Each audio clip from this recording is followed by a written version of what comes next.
নমস্কাৰ মৰমৰ ছাত্ৰ-ছাত্ৰীসকল মোৰ ইউটিউব চেনেলত তোমালোকক আন্তৰিক স্বাগতম জনাইছো আৰু আজি আমি দশম শ্ৰেণীৰ ইংৰাজী সাপ্লিমেন্টাৰী ৰিডাৰৰ এ কুৱেশ্যন অফ ট্ৰাষ্ট পাঠটিৰ যিসমূহ পাঠভিত্তিক প্ৰশ্ন আছে সেই প্ৰশ্নসমূহৰ উত্তৰসমূহ আলোচনা কৰিম। 1 নম্বৰ প্ৰশ্নটি আছে what does Horace Denby like to collect. ইয়াৰ উত্তৰটো হৈছে Horace Denby liked to collect books that were rare and expensive. Horace ডেনবিয়ে দামী আৰু দুৰ্লভ কিতাপসমূহ সংগ্ৰহ কৰি ভাল পাইছিল। 2 নম্বৰ প্ৰশ্নটো আছে why does he steal every year. তেওঁ প্ৰত্যেক বছৰে কিয় চুৰি কৰে। ইয়াৰ উত্তৰটো হৈছে he stole every year to buy the rare and expensive books that he love to collect. তেওঁ ভাল পোৱা সংগ্ৰহ কৰি ভাল পোৱা সেই দুৰ্লভ আৰু দামী কিতাপসমূহ কিনিবৰ কাৰণে প্ৰত্যেক বছৰে চুৰ কৰিছিল। Each year he planned carefully and stole enough to last 12 years. প্ৰত্যেক বছৰে তেওঁ অতি সাৱধানে পৰিকল্পনা কৰিছিল আৰু 12 মাহ জোৰাকৈ তেওঁ চুৰি কৰিছিল। After stealing he secretly bought the books through an agent. আৰু চুৰি কৰাৰ পাছত তেওঁ গোপনে সেই কিতাপসমূহ এজন এজেণ্টৰ যোগেদি বা এজেণ্টৰ দ্বাৰা কিনি অনায়। 3 নম্বৰ প্ৰশ্নটো আছে who is speaking to Horace Denby. হৰেছ ডেনবিৰ লগত কোনে কথা পাতিছে। ইয়াৰ উত্তৰটো হৈছে a lady in red dress standing in the doorway was speaking to Horace Denby. এগৰাকী ৰঙা পোছাক পৰিধান কৰা মহিলা যি দুৱাৰদলিত থিয় হৈ আছিল তেওঁ হৰেছ ডেনবিৰ লগত কথা পাতি আছিল। She was young and pretty. তেখেত গাভৰু আৰু ধুনীয়া আছিল। She said that she had come just in time or else her family would have been robbed by Horace. আৰু তেখেতে কৈছিল যে তেওঁ সঠিক সময়তে আহিছে নহ'লে তেওঁ পৰিয়ালটো আৰু তেওঁক চুৰি কৰা হ'ব। And Thus she pretended to be one of the members of the family living at Shotover Grange. আৰু এনেকৈ তেওঁ Shotover Grangeত থকা সেই পৰিয়ালটোৰে এজন সদস্য হিচাপে ভাও জুৰিছিল। নেক্সট কুৱেশ্যনটো আছে who is the real culprit in the story. এই কাহিনীটোত আচল কালপ্ৰিট কোন।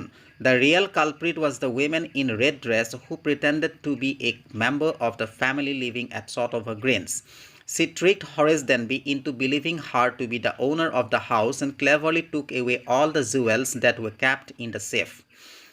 এই কাহিনীটোত আচল কালপ্ৰিট বা আচল মূল অভিযুক্ত হৈছে সেই মহিলাগৰাকী যিগৰাকীয়ে ৰঙা পোছাক পৰিধান কৰিছিল আৰু Shotover Grangeত থকা সেই পৰিয়ালটোৰ এজন সদস্য হিচাপে ভাও জুৰিছিল। তেওঁ হৰেছ ডেনবিক কৌশলেৰে বিশ্বাস কৰাবলৈ বাধ্য কৰাইছিল যে তেওঁৱে সেই ঘৰৰ মালিকনী আৰু অতি চতুৰভাৱে সেই সন্দুকত ৰখা বা সেই চেফত ৰখা গহনাসমূহ নিবলৈ সক্ষম হৈছিল।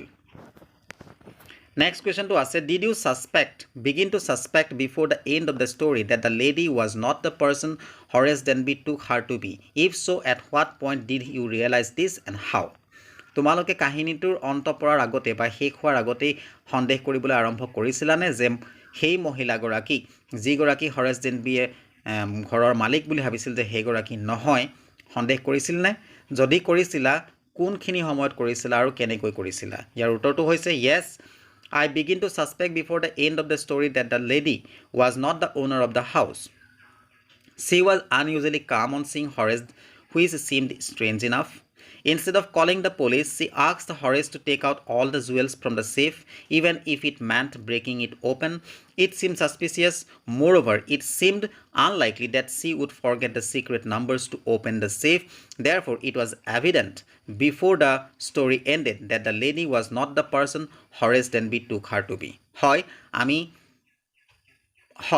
আমি বা মই তোমালোকে এনেকৈ লিখিব লাগিব যে কাহিনীটোৰ শেষ হোৱাৰ আগতে সন্দেহ কৰিছিলোঁ যে সেই মহিলাগৰাকীৰ ঘৰৰ মালিকনী নহয় কাৰণ তেওঁ যেতিয়া হৰেছ ডেনবিক দেখিছিল তেওঁ অতি অসাধাৰণভাৱে মানে তেওঁ শান্ত হৈ আছিল। জেনেৰেলি কি হয় যেতিয়া আমি ঘৰত চুৰ দেখোঁ তেতিয়া আমি চুৰ দেখিলে কি কৰিব লাগে হাই হুলস্থুল কৰিব লাগে চুৰ খেদিবলৈ বা পুলিচ মাতিবলৈ আমি চিঞৰ বাখৰ কৰিব লাগে কিন্তু তেওঁ একেবাৰে শান্ত হৈ আছিল।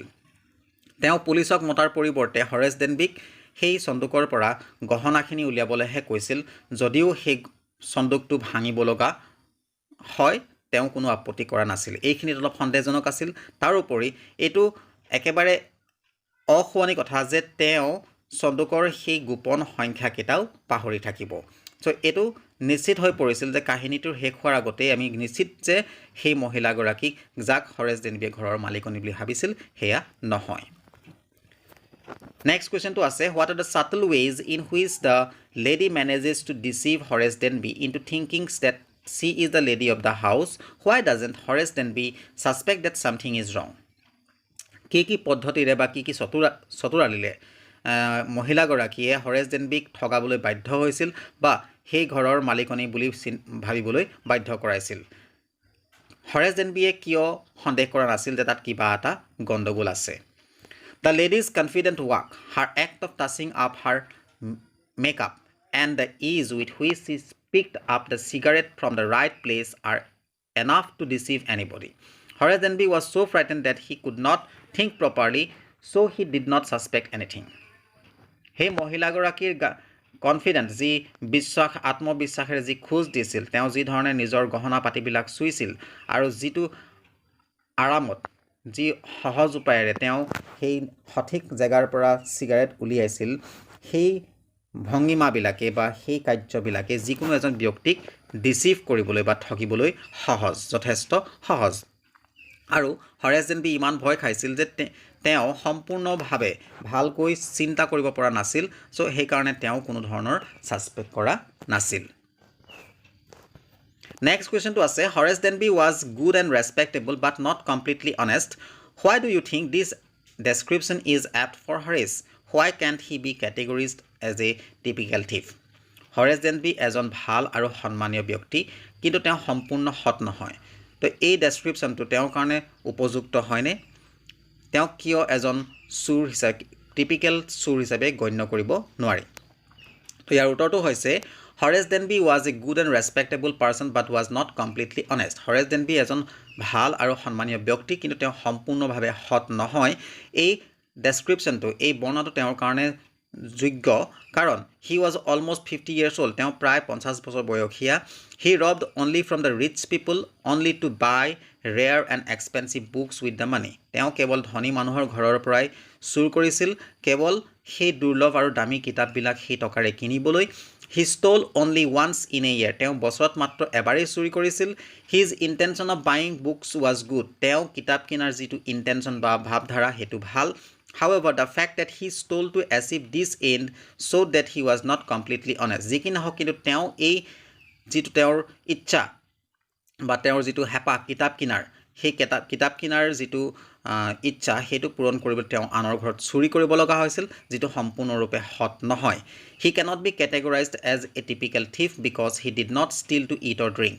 তেওঁ typical thief হিচাপে গণ্য কৰিব নোৱাৰি কাৰণ তেওঁ খাবলৈ বা পিবলৈ চুৰ কৰা নাছিল He had a house তেওঁ এটা ঘৰ আছিল He made logs had two helpers to help him and was successful enough in his business তেওঁ নিজৰ ঘৰ আছিল তেওঁ তলা বনাইছিল তলা চাবি বনাইছিল তেওঁ দুজনকৈ কৰ্মচাৰী আছিল তেওঁ হেল্পাৰ আছিল আৰু তেওঁ ব্যৱসায়ত যথেষ্ট সফল হৈছিল He only stole enough money to buy the books তেওঁ কেৱল সেই কিতাপ কিনিবৰ কাৰণেই টকা চুৰি কৰিছিল For a couple of days he kept his promise to the lady whom he met at Salt Over Grains without stealing or planning any robbery কেইদিন মানৰ কাৰণে For a couple of days অৰ্থাৎ দুদিন মানৰ কাৰণে তেওঁ সেই Salt Over Grains লগ পোৱা মহিলাগৰাকীক চুৰ নকৰো বুলি কথা দি থৈ আহা কথাটো বা প্ৰতিশ্ৰুতিটো তেওঁ দুদিন মানৰ কাৰণেহে ৰাখিছিল Next question to us, Horace Denby was a meticulous planner but still he faltered. Where did he go wrong and why? Horace Denby এজন অতি সূক্ষ্মভাৱে পৰিকল্পনা কৰা এজন অতি সুন্দৰভাৱে পৰিকল্পনা কৰা এজন ব্যক্তি আছিল যিকোনো পৰিকল্পনা কৰি তেওঁ যিকোনো চুৰি কাৰ্য কৰিছিল সক্ষম হৈছিল চুৰি কৰিবলৈ কিন্তু তেওঁ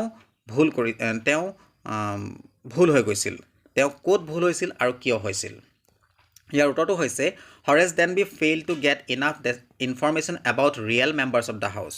Horace Denby সেই ঘৰটোৰ আসল সদস্যবিলাকৰ তথ্য পাবলৈ সক্ষম নহল He seemed too occupied with collecting information about house map, wiring and location of the valuable things. তেওঁ বেছিভাগ সময় সেই ঘৰটোৰ মানচিত্ৰ ঘৰটোৰ ইলেক্ট্ৰিক বা বৈদ্যুতিক যিবিলাক ওয়্যাৰিং আছিল বা সেই মূল্যবান বস্তুবিলাকৰ স্থানবিলাক বিচাৰি উলিওৱাতহে তেওঁ বেছি গুৰুত্ব দিছিল বা তেওঁ ব্যস্ত হৈ পৰিছিল Although he was smart enough to know the dog's actual name but overlooked getting identity of each and every member of the house অৱশ্যে তেওঁ যদিও সেই কুকুৰটোৰ আচল নামটো জানিবলৈ তেওঁ সক্ষম হৈছিল বা তেওঁ অতি বুদ্ধিয়ক আছিল কিন্তু তেওঁ ঘৰৰ প্ৰত্যেকজন সদস্যৰ আইডেণ্টিটিটো পৰিচয়টো ল'বলৈ বা বিচাৰিবলৈ তেওঁ সক্ষম হোৱা নাছিল বা তেওঁ সেইটো আওকাণ কৰিছিল once his face problem then maybe his clever mind gave way to carelessness which lead him to open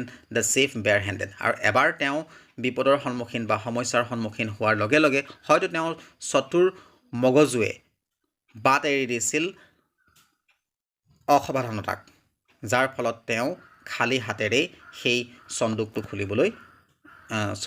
খুলি পেলাইছিল তো ছাত্ৰ ছাত্ৰীসকল এই পাঠটিৰ প্ৰশ্ন উত্তৰখিনি ইমানেই আছিল যদি তোমালোকে ভিডিঅ'টো চাই ভাল লাগিছে বা ইয়াৰ পৰা যদি অকমান উপকৃত হৈছো বুলি ভাবিছা তেনে এটা লাইক কৰিবা বন্ধুসকলৰ মাজত শ্বেয়াৰ কৰি দিবা আৰু চেনেলটোলৈ যদি প্ৰথমবাৰৰ কাৰণে আহিছা চেনেলটো ছাবস্ক্ৰাইব কৰি বেল আইকনটো প্ৰেছ কৰি অল কৰি ৰাখিবা যাতে মই আপলোড কৰা ভিডিঅ'সমূহৰ নটিফিকেশ্যনসমূহ তোমালোকৰ মোবাইলত নিৰ্দিষ্ট সময়ত যাতে যায় ধন্যবাদ